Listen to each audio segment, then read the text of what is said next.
Welcome back and watching the first edition of Business Morning for the week on Channels Television. Of course, one of the big stories we're tracking in this transition week is the fact that the African Development Bank today begins its 50th annual general meeting in Abidjan, Côte d'Ivoire. And Channels Business News editor Boson Mofai is there for the meeting, and we'll be talking to him in the course of the program to know what's actually going on. But today, the African Economic Outlook will launch its flagship report at this meeting. Now, it's the 14th edition of the African Economic Outlook. The report analyzes the performance and prospects of the continent's 54 countries, casts a spotlight on one particular topic, and offers its analysis in comparable country profiles, the whole complemented by a detailed statistical annex. We'll speak to Bosin later on in the program to get more on this. Now, in the past few weeks, there's been a slowdown in economic activities due to a lingering fuel scarcity as a result of the face-off between petroleum marketers and the federal government over unpaid claims. Well, the marketers are said to have stopped importing refined products, and this has led to a near shutdown, and in some cases a total shutdown of key sectors of the economy, including banks, airline and telecom operators, schools, MSMEs, and even the media. Well, Gabriel Idahosa, who's the CEO UHY Maaji, actually joins me now on the program. He joins me via telephone. Apparently, the fuel scarcity also affected him because there's mountain and loads of queues on the road, and so that's preventing him from getting to the studios. Good morning, Mr. Idahosa, and thank you so much for joining me on the program. Good morning. Good morning. Thank you. Well, let's look at, the weekend. First of all, in fact, this is a transition week, and so much has happened leading up to the formal inauguration of a new administration come May 29. With the way the whole situation is looking at the moment, would you say this is an economic meltdown for Nigeria?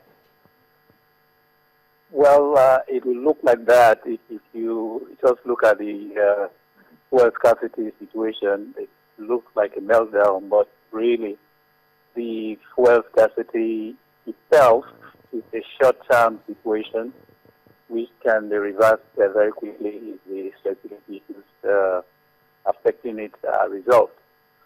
So it's not a sign that it's a meltdown. There are serious issues to be addressed by the new government, but we will not describe this fuel shortage as a meltdown. There is a specific solution to these fuel shortages, which the new government can take very quickly.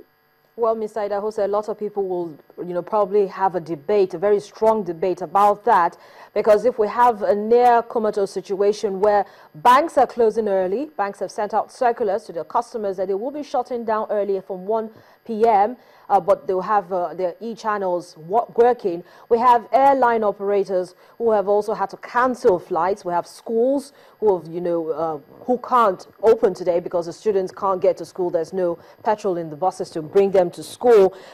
It's not a short-term situation. This has gone on. This is the longest by far that we've had a fuel scarcity situation in the country. So could this have been avoided?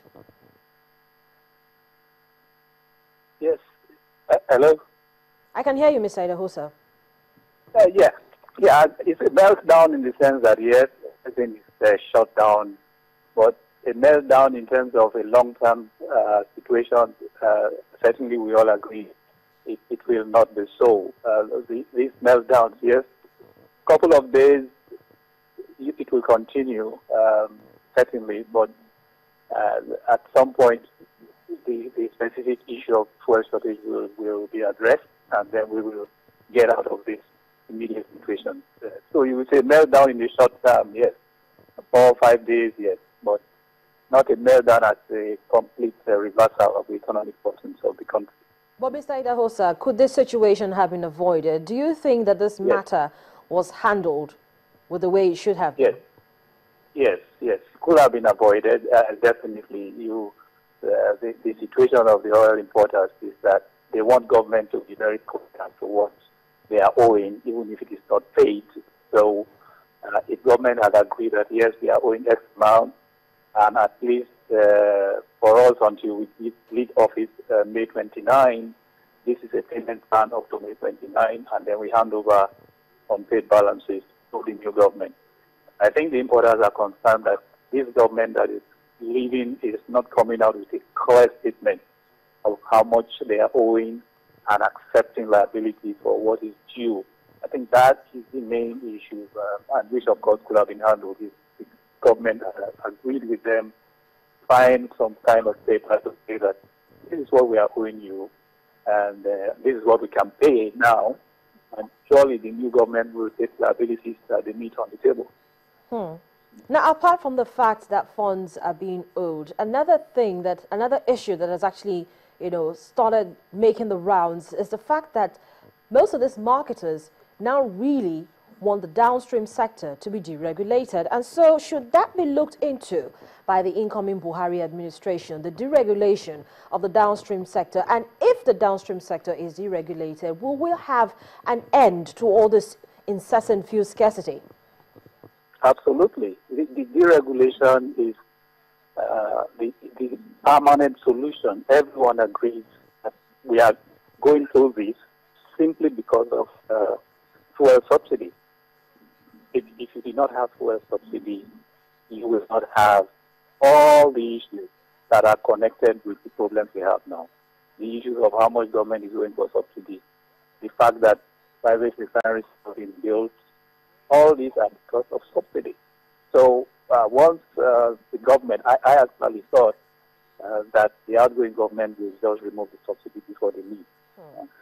Because the only reason they didn't do it was suspected by a lot of people was elections. They were afraid they would lose the election if they remove the subsidy. But in any case, that will happen. So the earlier we get the subsidy out of the way to free the downstream economy and to realize its full potential, so the earlier the better for everyone. So now, is there a realistic stopgap measure that you think that should be looked into at this time that can alleviate the issues and the troubles that are bedeviling Nigerians at this time? The short-term measure, the outgoing government sits with the oil marketers and they sign a paper saying, both agree that this is what we are owing, and that is like the IOU that the new government will meet on the table. Second, as soon as the new government comes in, they announce the end of fuel subsidy as early as 1st of June, if you ask me, so that importers can go and import and sell at market price that is enough to finance continuous business, rather than waiting every time for payment of subsidy before you order another stock of products.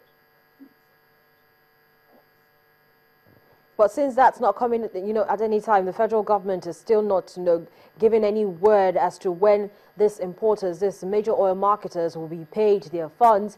We still have a situation where very few are going to, load these products from Apapa and, selling to their customers.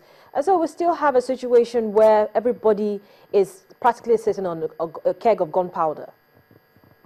Yes, it's got to be so, because unless you resolve the issue of exactly how much is due to the importers and both parties, government and the importers sign, and then even the banks who finance importers need to see that. They need to see that there's an agreement as to what is being owed if they are going to continue to finance the importers, because the importers themselves depend on the banks for financing the import. So we need to have that paper signed by government and the importers. In this exactly, we all agree this is what is being owed. That's the immediate solution. Once that is done, then you can see products coming out. Because some products that are even here are held up by warehousing arrangements. They can't take out the products unless the banks authorize the products to be listed. They have to be sure, the banks have to be sure that they will be paid somehow at some time, if not immediately, with a written paper signed by both parties.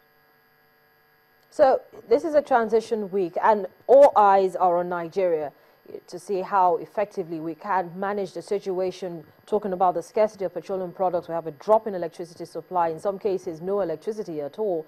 What should Nigerians be doing now as a countdown to the formal handover? Because in a situation like this, a lot of countries have had protests coming up. the Nigerian Labour Congress is actually threatening to go on strike. Pengasyn and Nupeng are also on strike. Is this the time for everybody to sit tight and just tide this moment over until after the new administration is sworn in? Or should they really go ahead and heat up the polity further by going on protests? Well, if you look at it, what will the protest have? Will the protest produce more gasoline on the street? Will it produce more diesel in gas stations? Probably not. What the NLC is suggesting is they will ask the workers to sit at home since there is no transportation. It's neither here nor there because a lot of people can't even move anyway. The streets are stuck in traffic. Most people who want to move cannot move. Those who have no gas are sitting at home. So I think we have, if you like, the perfect storm for the Buhari administration to welcome them into governance on Friday.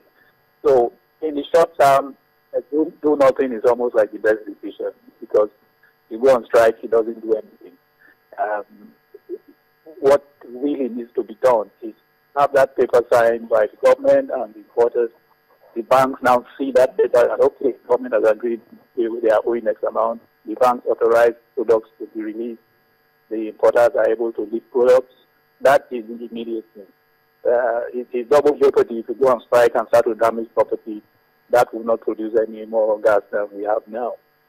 There's very little amount of gas, and prices are rising by the minute, and strikes or protests will not stop that. The government needs to sit down with the importers, agree on something. That will release the gridlock that we have now. And the incoming government should not hesitate 1 minute to remove the subsidy. As early as the day they are inaugurated, let the signal go to the bankers, the importers, that subsidy is off the table. You can import your product and sell at your market price. That's really what you can do in the next 4 days. Mr. Idahosa, thank you for joining me on the program today and sharing your perspectives on this issue. Gabriel Idahosa is the CEO, UHY Maaji Co. We'll take another quick break now on the program, and when we come back, we'll be talking to Channel's Business News editor Boso Mofaye, who is in Abidjan, the Côte d'Ivoire capital, for the Africa Development Bank annual general meeting, which begins today. Please join us again.